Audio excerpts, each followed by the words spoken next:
नमस्कार दोस्तों, हमारी आज की कहानी है बहू। मैं तुम्हारे साथ अस्पताल नहीं जा सकती, मुझे वहाँ बदबू आती है। तुम अपने मायके से क्यों नहीं बुला लेती किसी को। सुन, बहू को आया गुस्सा।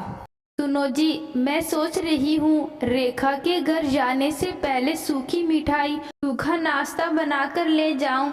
वहाँ जाकर बनाना अच्छा नहीं लगेगा, और फिर अगर यहाँ से बनाकर ले जाऊंगी तो थोड़ी बहुत उसकी मदद हो जाएगी।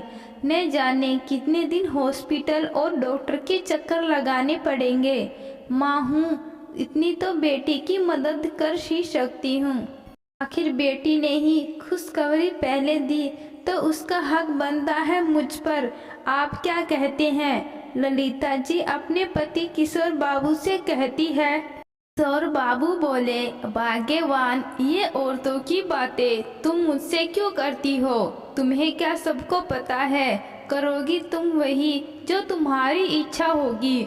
फिर भी तुम मेरे सामने सवाले छड़ी लगा देती हो। बेटी तुम्हारी है, जो इच्छा हो ले जाओ, बस थोड़ा ध्यान रखना।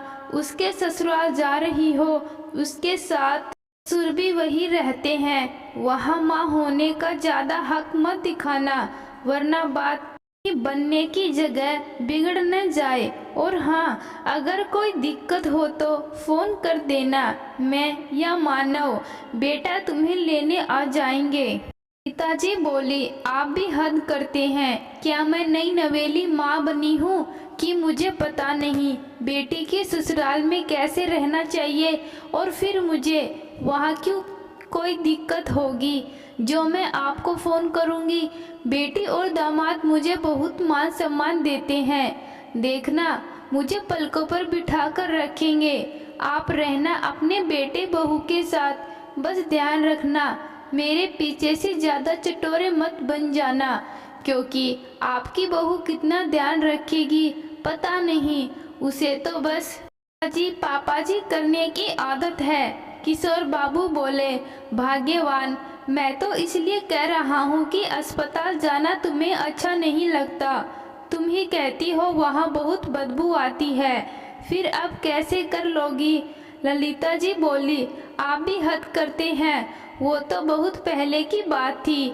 अब दो दो बच्चे क्या बिना अस्पताल के हो गए? और मैं माँ हूँ, अपनी बेटी के लिए इतना भी नहीं कर सकती। छोड़िए, आपके साथ बात करने गई तो कोई काम नहीं हो पाएगा। इतना कहकर ललिता जी बहू को आवाज लगाते हुए रसोई की तरफ चली गई। रसोई में ललिता जी की बहू नेहा कुछ काम कर रही थी। ललिता जी बोली, बहू ऐसा करो, सूखी मटरी और ऐसा गूंद के लड्डू और शोट का हलवा बना दो। ध्यान रखना, घी डालने में कंजूसी मत करना। नेहा बोली, मम्मी जी, मटरी और गोंद का लड्डू तो मैं बना दूंगी, पर शोट का हलवा मैंने आज तक बनाया नहीं है। क्या आप मेरी मदद कर देंगी? पिताजी बोली, बहू, तुम्हारे घर में क्या किसी को बच्चे नहीं हुए? तुम्हारी भी तो बड़ी बहन है, क्या तुम्हारी माँ ने उसके लिए ये सब नहीं बनाया? हाँ, हर कोई मेरी तरह अपनी बेटी के लिए कहाँ इतना सोचता है। नेहा मुस्कुराकर बोली, मम्मी जी, हमारे घर में भी छोटे बच्चे हुए हैं, पर ये सब मम्मी को बनाने की जरूरत नहीं पड़ी। दीदी की सास ने बहुत बनाया था, तो वहाँ से बनाकर हमारे माए तक बेच देती थी, और जब दीदी के पास मम्मी गई तो बाजार से खरीद कर ले आई। आजकल तो बाजार में सब कुछ मिलता है। आप कहिए तो दीदी के लिए मैं भी मंगवा दूं? ललिता जी बोली, आजकल की लड़कियों की यही दिक्कत है, सब कुछ रेडीमेड बाजार में मिलता है तो मेहनत की नहीं करना चाहती। ये सुनकर नेहा की हंसी छूट गई। ललिता जी बोली, निकाल के क्या हंस रही हो? ज्यादा काम चोरी मत करो। चलो, जो बनाना आता है बनाओ, बाकी की चीजें मैं सिखा दूंगी। अरे, कल को तुम्हें भी तो ये सब खाना होगा। नेहा हंसकर बोली, मम्मी जी, तब तक मुझे कुछ करने की जरूरत ही नहीं है। ललिता बोली, वो भला क्यों? नेहा बोली, को तो सब कुछ आता है, तो क्या आप मेरे लिए ये सब नहीं बनाएंगी?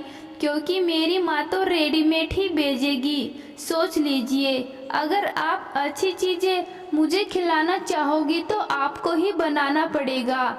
नेहा मुस्कुराते हुए मठरी और गोंद के लड्डू बनाने लगी। ललिता जी कर तो कुछ नहीं रही थी, पर हाँ, बीच बीच में नेहा को झांक रही थी और कह रही थी, काश की बहू ने ये सुख पहले दिखाया होता।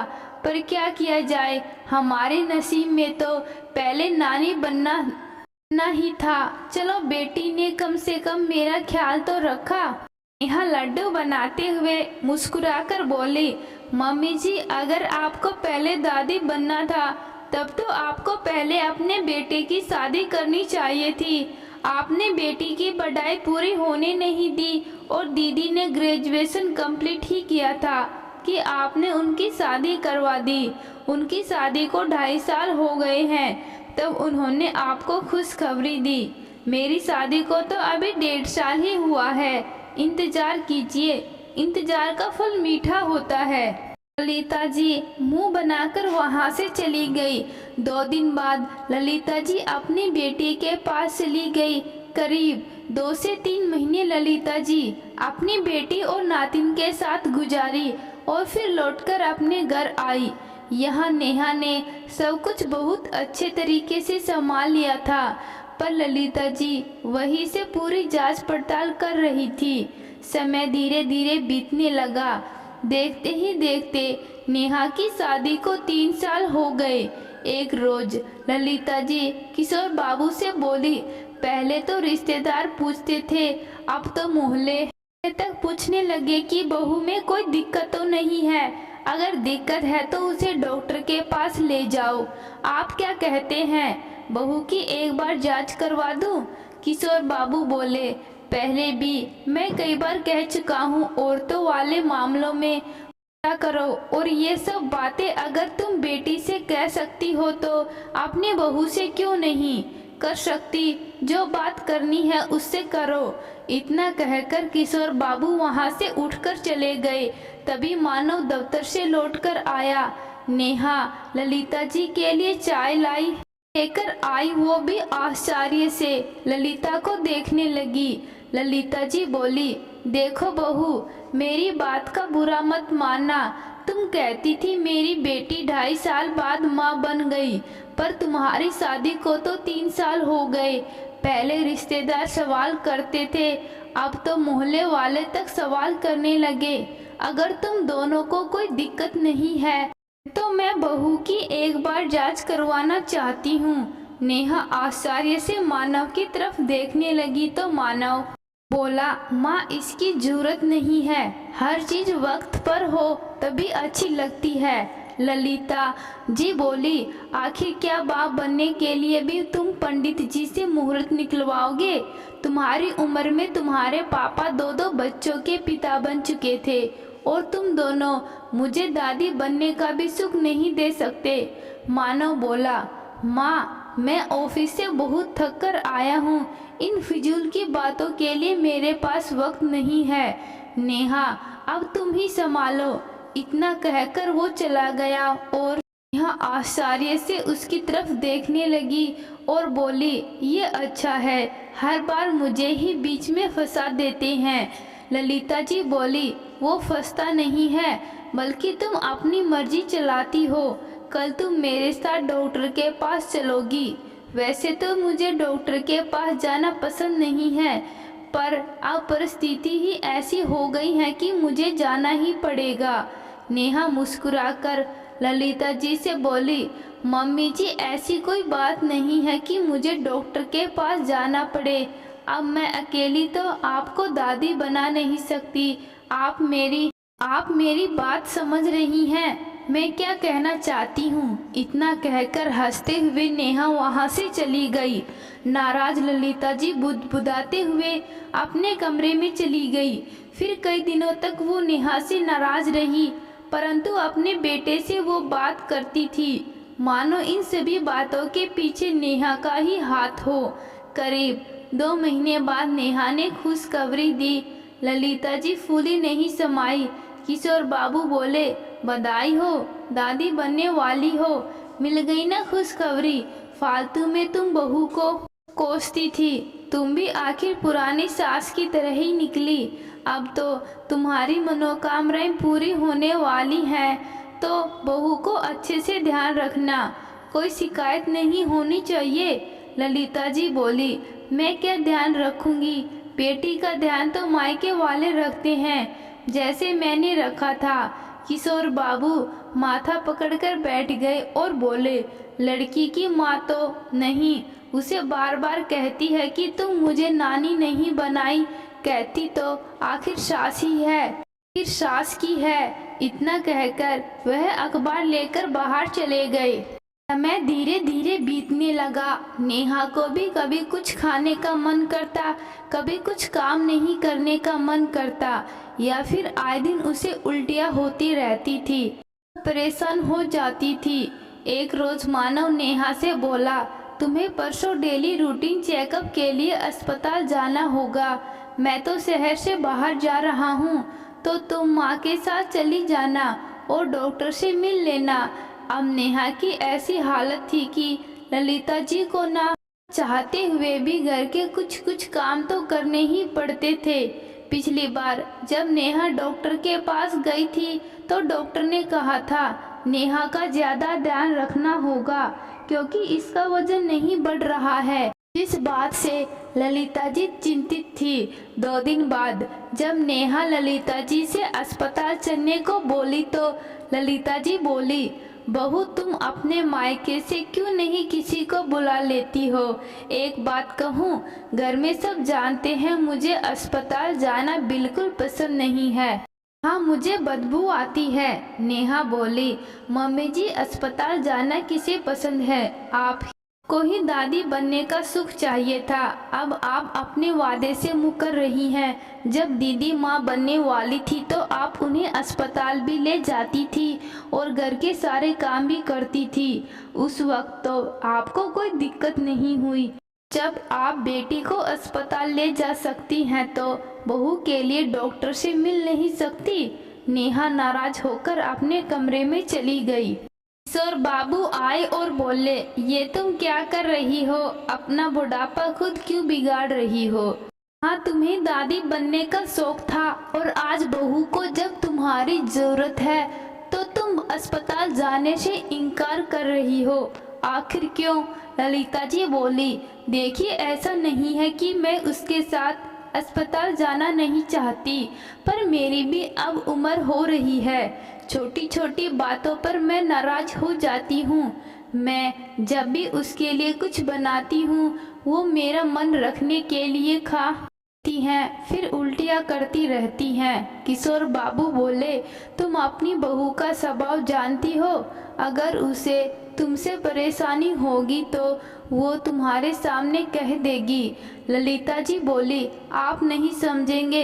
इस अवस्था में लड़की के मन की भावनाओं को उसकी माँ समझ सकती है। मैंने तो अपनी माँ होने का फर्ज निभा लिया, क्या बहू की माँ अपना फर्ज नहीं निभा सकती? मैं अभी भी गलत हूँ? नेहा ने उसकी पूरी बातें सुनी और बाहर निकलकर आई और बोली, मम्मी जी आपको ऐसा क्यों लगता है कि मेरी इस अवस्था में मेरी माँ मुझसे करीब होगी? जब इतने महीने में मैं आपके साथ थी तो अब मेरी माँ मुझसे करीब कैसे हो जाएगी? क्या ज़रूरी है माँ बनने के दौरान एक लड़की हमेशा मायके ही जाए या उसकी माँ ही उसकी देखभाल करे? एक सास भी तो माँ की तरह देखभाल कर सकती है। जब आप दीदी की देखभाल कर सकती हैं तो मेरी क्यों नहीं? मैं चाहती हूँ मेरी देखभाल भी आप ठीक उसी तरह करें जैसे कि दीदी की थी। किशोर बाबू नेहा की बात सुनकर हंसने लगे और बोले, देखा मैंने कहा था ना, तुम्हारी बहू दूसरी बहुओं की तरह नहीं है। सीता जी मुस्कुराकर नेहा को गले से लगाई और बोली, हाँ ये बात तो आपने सही कहा। दूसरे की बहू अपनी सास से इतनी बहस नहीं करती और ना ही इतना जिद करती है जितना ये करती है। नेहा हंसने लगी तो ललिता जी बोली, अब डॉक्टर के पास जाने में देर नहीं हो रही है। अगर तुम मेरे साथ इस आस्था में रहना चाहती हो तो मेरे कहने अनुसार ही चलना पड़ेगा। नेहा हंसकर बोली, हाँ हाँ बिल्कुल मम्मी जी। फिर क्या आप मेरे चटपटा आम का अचार बनाएंगी? ललिता जी बोली। लो फिर से शुरू हो गई। पहले चलो डॉक्टर के पास, अचार की बातें बाद में करेंगे। इतना कहकर हंसते हुए दोनों सास बहू अस्पताल चली गई। अब जब कभी मानव ने कहा नेहा को डॉक्टर के पास ले जाता, ललिता जी आगे बढ़कर कहती, तुम अपना काम करो, बहू की देखभाल मैं कर लूंगी। समय बीतता गया, दोनों के रिश्ते सुधरते गए और समय पर नेहा ने एक सुंदर से बच्चे को जन्म दिया। ललिता जी ने सबसे पहले उसे गोद में लिया, ये कहते हुए कि मेरी बहू ने आज मेरा घर आंगन खुशियों से भर दिया। भगवान ऐसी बहू सबको दे, अंत भला तो सब भला। तो दोस्तों, जानती हूँ माँ बनने के दौरान हर लड़की मुश्किल दौर से गुजरती है। हर किसी को लगता है कि उस अवस्था में उसकी माँ ही उसे समझ सकती है या संभाल सकती है, परंतु अगर सास बेटी जैसा व्यवहार बहू के साथ करे तो क्या वो अपनी बहू को नहीं संभाल सकती? तो दोस्तों, आज की कहानी आपको कैसी लगी कमेंट बॉक्स में ज़रूर बताना। धन्यवाद।